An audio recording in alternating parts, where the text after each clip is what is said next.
নমস্কার দর্শক বন্ধুরা, এক্সট্রা বাংলায় আপনাদের সকলকে স্বাগত। সিএফএল এর আরও একটি ব্লগ নিয়ে চলে এসেছি আমি অরিত্র, এবং এই মুহূর্তে রয়েছি ব্যারাকপুর। এবং এই ব্যারাকপুরই কিছুদিন পর থেকে কলকাতা লিগের একেবারে জমজমাট ম্যাচ থাকবে, বড় দলেরও ম্যাচ থাকবে, মোহনবাগান ইস্ট বেঙ্গলের ম্যাচ থাকবে। কিন্তু এই ব্যারাকপুর স্টেডিয়ামের মাঠেই কিন্তু ক্যাম্প শুরু করে দিয়েছে Khidirpur sporting club. and we are fighting for it.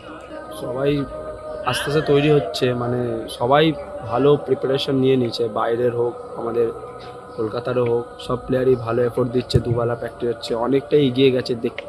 যা বোঝা যাচ্ছে প্লেয়ারগুলো ভালোই সব প্রেশারে প্র্যাকটিস নিচ্ছে। এবার ম্যাচও হচ্ছে, ম্যাচও এবার প্রিপারেশন আরম্ভ হয়ে গেছে, এবার শুধু ম্যাচ খেলার দেরি।